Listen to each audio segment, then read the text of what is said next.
Insha'Allah, I want to begin by talking about something that we all like to talk about. Every one of us loves to see a finished product. Whatever that finished product may be, we become excited about the finished product. If we are hungry and you come home and your mother or your father has to cook for you, if the meal is already done, alhamdulillah, we're ready to eat. But if we're hungry and nothing is completed, we're not happy about that. We all love to taste the good food that is prepared for us. But how many of us take the time to think about how much work went into preparing this meal? How many of you young people have ever cleaned chicken before? No? No.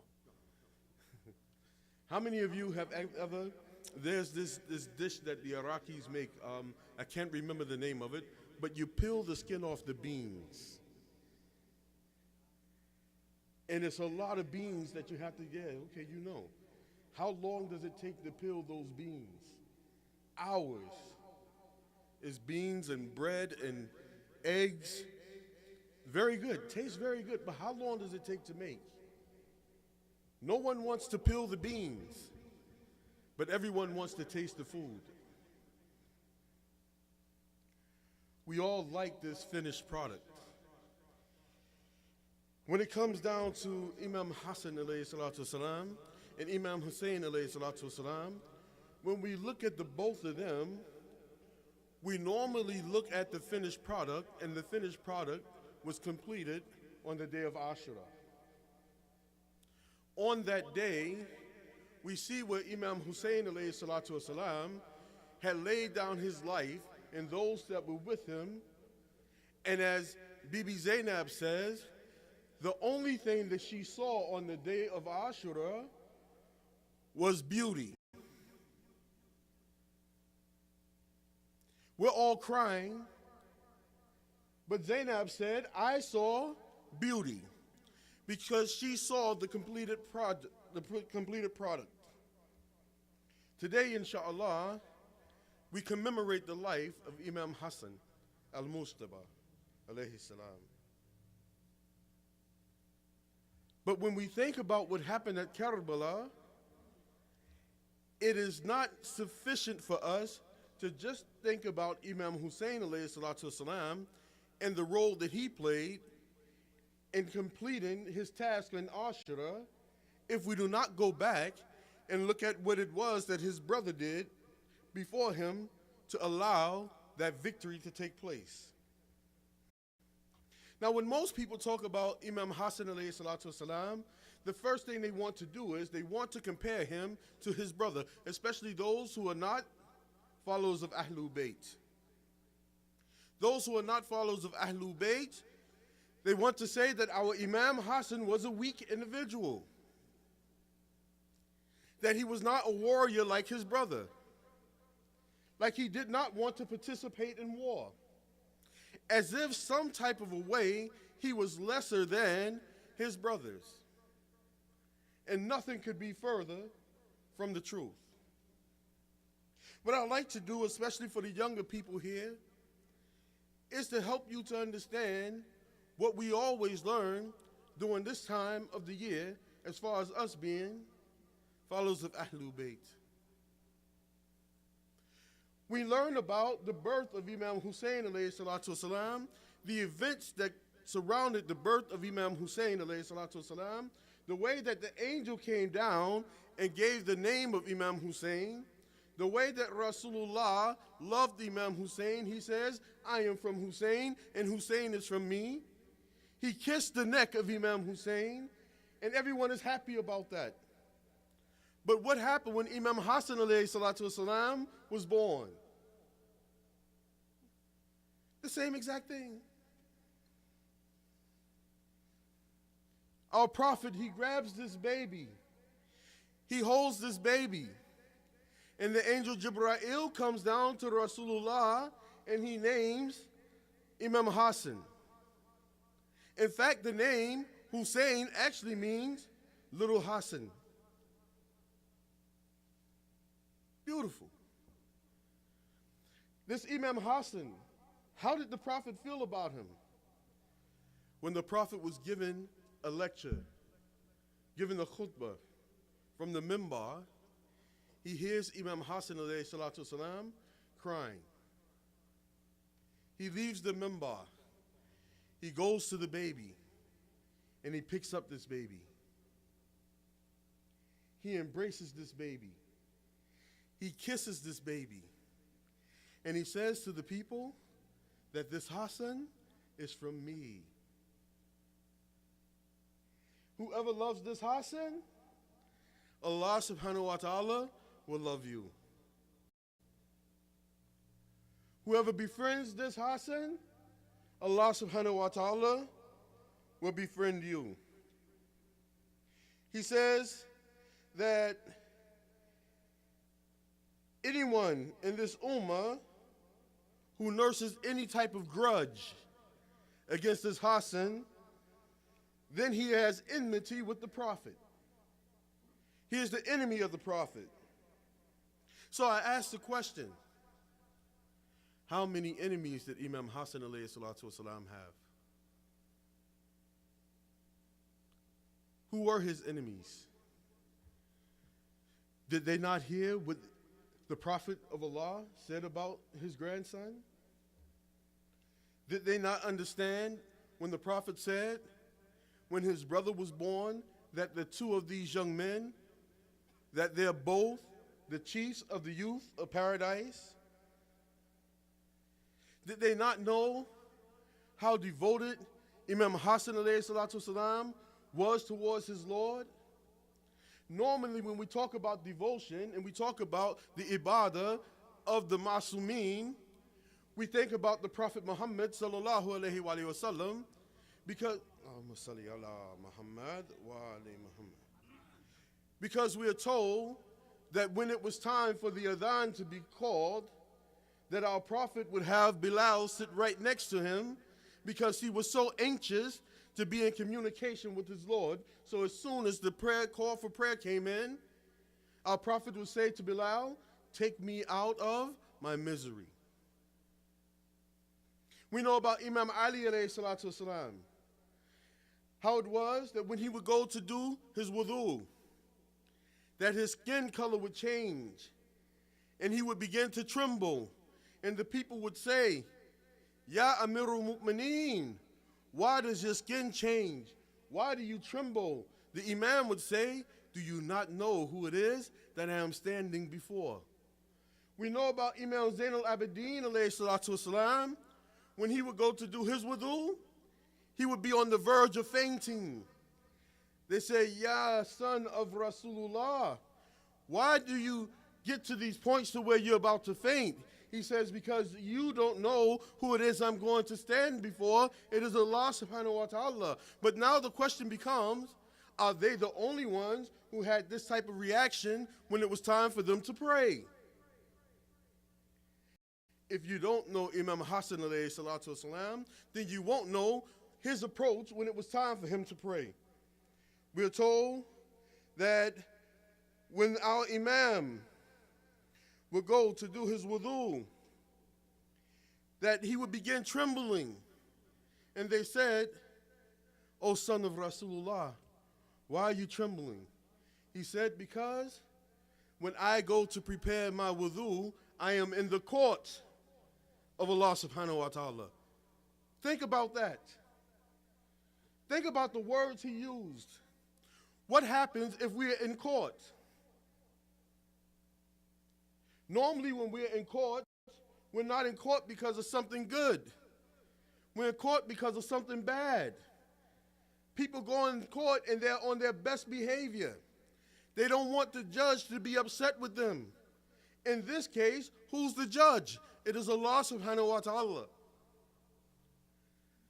How does the Imam show the respect? he goes in and he begins to tremble. And he says, "Oh Allah, it is time for me to make a deposit towards you." What is this deposit that he's making? He's making a deposit of worship.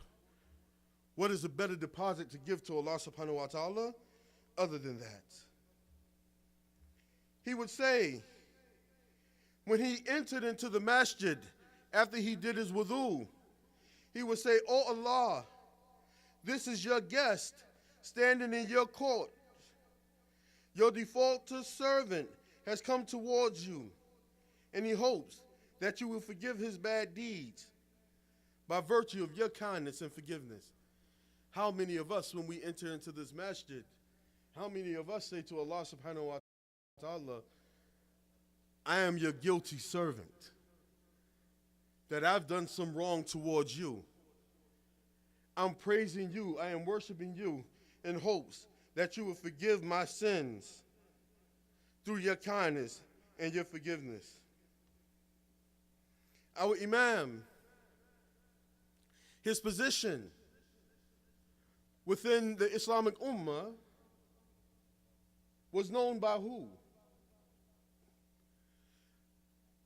Many of us, during the holy month of Ramadan, we have this period when we all cry for Imam Ali alayhi salatu wasalam. We cry for our Imam because of him being struck on the 19th and because of him dying on the 21st. But on the 21st of Ramadan, something significant happened. There was a changing of the guard. There was a changing of who the Imam of the Islamic Ummah would be. When we think about Imam Hussein alayhi salatu wasalam, we think about when he was left on in Karbala, on the plains of Karbala by himself. He makes this beautiful speech, and in the speech he says, "For those of you who do not know me, know that I am the son of your prophet who you all agree upon. Know that I am the son of the first man to accept Islam. Know that I am the grandson of the first woman to accept Islam. Know that I am the nephew of Hamza, the defender of Islam." I ask each and every one of you, does not Imam Hasan alayhi salatu wasalam have the same pedigree? Could we just choose one or the other in that situation? Not Karbala, but when given his lineage, who he is and what he does. But I would say to you, if you don't know Imam Hasan, then you don't know that he also told the people who he was at the time of the death of his father.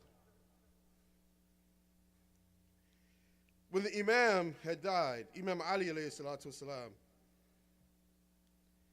Imam Hasan alayhi salatu wasalam, he stood in front of the people and he said to him, he said, "Do you not know that I am the son of the Prophet Muhammad? That I am the son of Ali and Fatima?" He says, "I am the flame of the lighted lamp of the prophethood, the families from which Allah has driven away the dirt and contamination." At this point in time, one of the first individuals to give bayat, to give allegiance to Imam Hasan was who? His brother, Imam Hussein. Because who was the Imam of Imam Hussein after his father died? None other than Imam Hasan alayhi salatu wasalam. Then you find Abdullah ibn Abbas, he stood up and he said, "This is the son of the Prophet, your Imam. Beware that he is the right heir and the successor of Imam Ali, so take your allegiance of oath to him."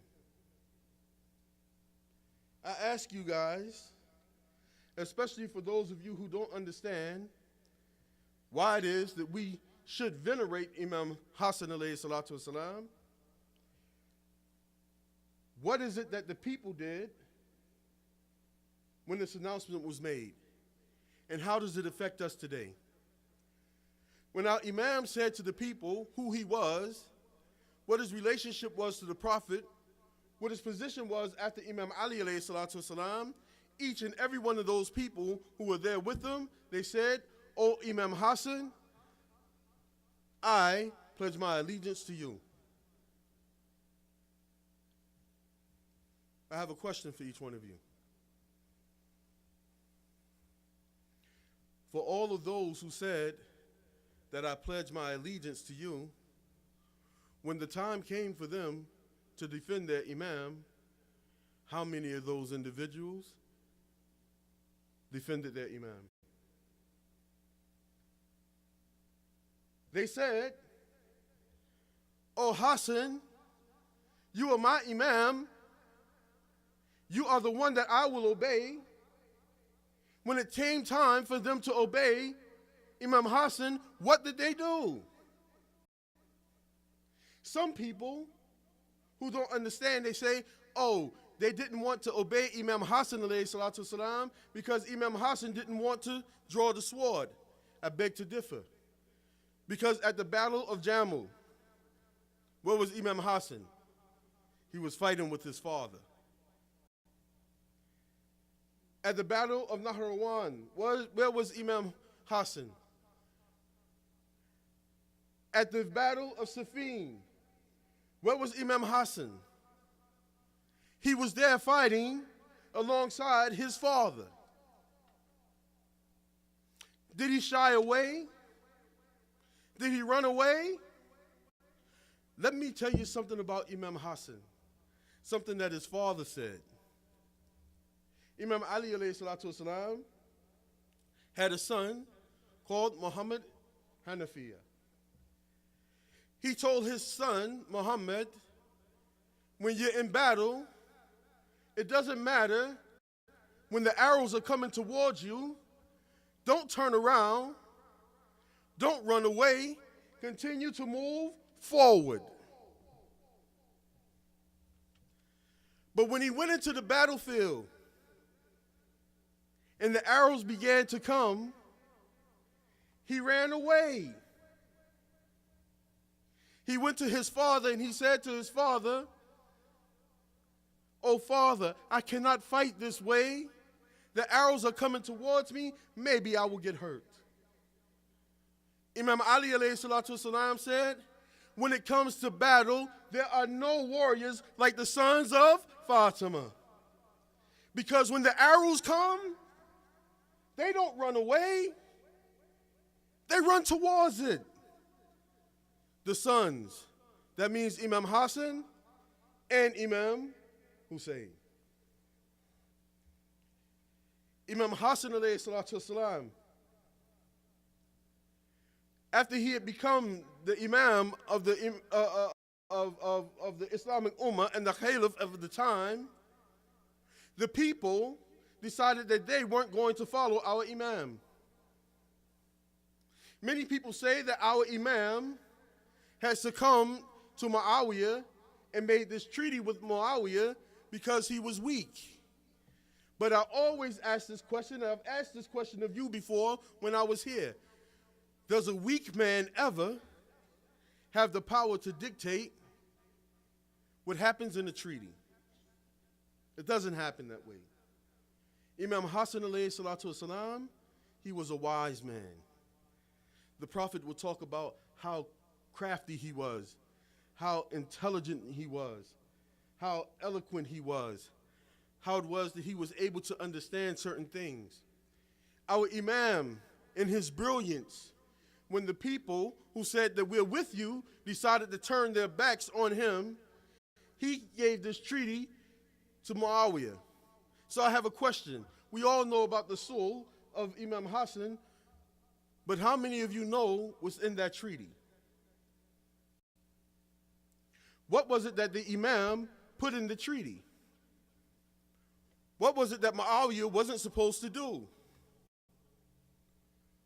What protections did the Imam put in there for you and I as Shia? Just by show of hands, I'm curious.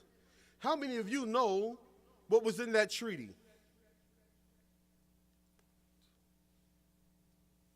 This is not enough hands. Let me give you some of the things that was in the treaty. And inshallah, from this point on, you teach these young men. You teach the young ladies what was happening, what it was that Imam Hasan alayhi salatu wasalam had given to us to protect us. It wasn't to protect him, it was to protect us as Shia. The first thing that he put in the treaty was that the blood of the Shias must remain respected and worthy, and their rights must not be confiscated and crushed.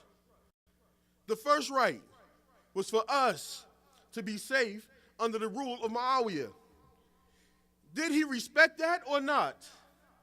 No. He killed Shia by the thousands.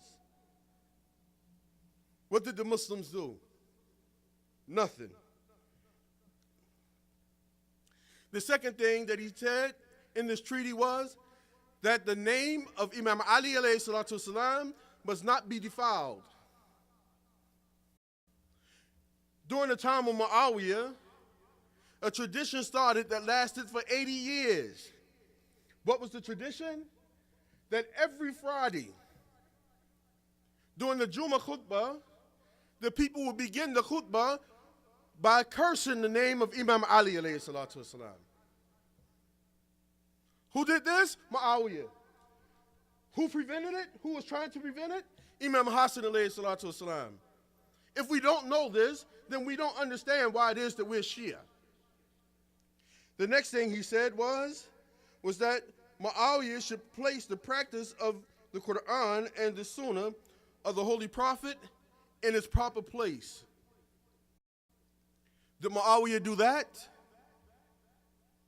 One of the first things Muawiyah did when he became the caliph of the Islamic Ummah was he changed Yawmul Jum'ah, when we did Jummah prayer, to Yawmul Arba'ah. Some say Khamsa. It doesn't matter.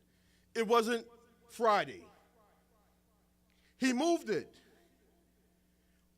Who accepted it? All of the people. But in this treaty, he said that he would follow the Quran and the Sunnah of the Prophet. He didn't do that. He said that the friends and companions of Imam Hasan must remain safe and secure from the brutalities of his government. How many of the companions of Imam Hasan were hanged? How many of them were stoned? How many of them were skinned alive? There was one individual who was in the army of Muawiyah. He would kill the Shia and tell the people to make bread, put the blood of the Shia in his bread because he liked the taste of Shia blood. Astaghfirullah. The fifth thing that he did was, and many of us don't understand this one, he said that he would never be made to call Muawiyah Amirul Mu'mineen. How many people today refer to Muawiyah as Amirul Mu'mineen? As if he did something righteous. If you read what he did, if you read what he said, if you understand how he changed Islam, you would never give him this type of title. The next thing was, the thing that's the most important to us, was that Muawiyah was not supposed to be the one who says who would be the caliph after him, and he was definitely not supposed to turn over the reins of the Islamic Ummah to his son, Yazid. But while he was on his deathbed, what did he do? He had to find his son. He had to find Yazid, because Yazid didn't pay him any attention. He didn't show him any respect. But he found Yazid, and the first thing he said to Yazid is, now you are the caliph of the Islamic Ummah, and the first thing that you should do is to get bayat from who? Imam Hussein. This is how you have this whole saga that happens and why it is that we come every year and talk about what happened at Karbala because of what it is that Imam Hasan alayhi salatu wasalam had laid down.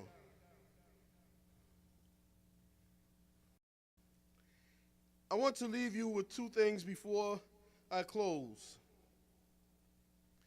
Imam Hasan alayhi salatu wasalam, he has this conversation with Muawiyah.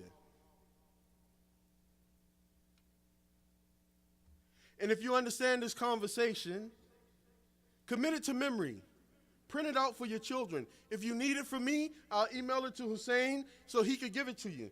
He says, Muawiyah, I am surprised over you that you are a candidate for a job which you do not deserve and are not worthy of.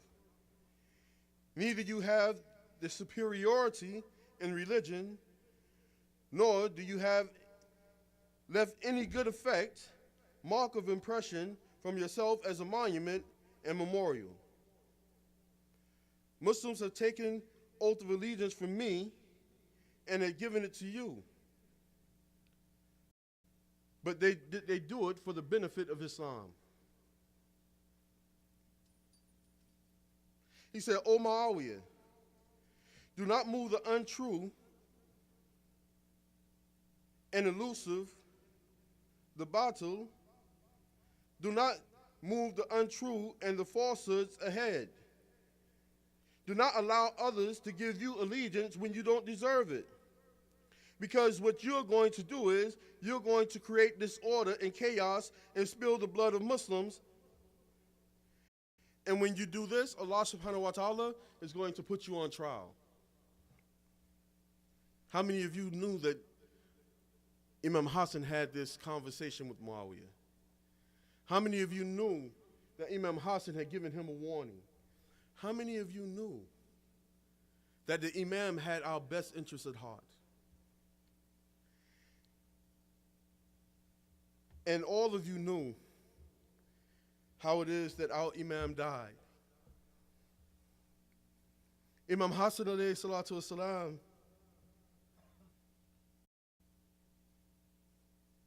when Muawiyah found that he could not stop the light that came from our Imam, he went to one of the wives of Imam Hasan alayhi salatu wasalam. And just like Shaitan, he promised this wife of Imam Hasan that if you do the dirty deed for me, if you kill Imam Hasan, I will give you my son Yazid in marriage. The Imam's wife, following this Shaitan, prepared food for Imam Hasan, and she poisoned our Imam. And when our Imam had eaten the food, our Imam began to turn yellow because the poison had attacked his liver. But Imam Hasan alayhi salatu wasalam, before he died, he had given each and every one of us, along with his brother, a gift. Our Imam, he wrote a letter that would serve as a will to his son Qasim. Our Imam had given this letter to his wife, and he explained to his wife that, the mother of Qasim, he explained to his wife that there's going to be a day when my brother will be all alone, and the people will come and they will attack him. On this day, I will not be there with my brother, but I want there to be a representative for me on the plains of Karbala. Brothers and sisters, come back to Karbala with me one time, inshallah. On the night before Ashura, there were three young men who were having a conversation. We had Aoun, we had Muhammad, and we had Qasim. Each one of them was standing outside of a tent, and they were talking about how it was on the next day they were going to defend their Imam, their Uncle Hussein. And when Imam Hussein heard them talking about what they were going to do, our Imam became distraught, because what uncle wants to hear his nephews talk about allowing themselves to die for him? The next day when Qasim came to his uncle, he said, "Oh my uncle, oh my Imam, I am ready to lay down my life for you. Allow me to go and defend you, oh Imam." Our Imam looked at Qasim and he said, "Oh Qasim, when I see you, I see my brother. You are all that your mother has. How can I allow you to go and die?" Qasim begins to cry. He goes to his mother and he tells his mother about what it is that his uncle said that he would not allow him to do. His mother at this time, she remembers the letter that was written by Imam Hasan alayhi salatu wasalam. And in this letter, Imam Hasan says to his brother, "Oh my brother Hussein, let me apologize for not being there with you in this most difficult of times. And I'm going to ask you something that's going to be very difficult for you. I ask that you allow my son Qasim to stand in my place and allow him to fight for you." Qasim gave this letter to his uncle. His mother pulled out his Imam Hasan's wedding attire. She allowed Qasim to put it on. And when Zainab and Kulthum and Imam Hussein, when they all saw Qasim, they all began to cry because he looked just like his father. And just like those who thought that Imam Hasan was a weak individual, his son Qasim, when he went to the battlefield, when he drew his sword and he went to fight, when they gave him one-on-one battles, he defeated them all. And when they saw his swordsmanship, they said, "You cannot attack him one by one." And they sent many soldiers towards Qasim. And this is where it becomes difficult. One of them strikes Qasim, and Qasim falls to the ground. And as Qasim falls to the ground, he calls out, "Assalamu alayka ya Aba Abdullah. Assalamu alaikum ya ibna Rasulullah." It said that when Imam Hussein went to go pick up Qasim, that they had cut Qasim in so many different pieces that the Imam had to use his stove as a carrying piece and put his body parts in it. Inna lillahi wa inna ilayhi raji'un. Oh Allah, we ask you to allow us to have the intelligence of Imam Hasan, that you allow us to be the ones who are always cognizant of you, that you make us upright in our contracts. Let us not be like the people of Imam Hasan who calls out for Imam Sahib Asru Azaman, but when he comes that we turn our backs on him like those individuals turned their backs on Imam Hasan. Oh Allah, make us valiant like Imam Hasan. Make us intelligent like Imam Hasan. Make us strong like Imam Hasan. And make us right wills like Imam Hasan. We pray all of this with Hanif Muhammad and wa alihi latar. We close out this part of the session with a Surah Al-Fatiha. But before that, the loudest of salawats. Allah, Muhammad, wa ali Muhammad. Bismillah.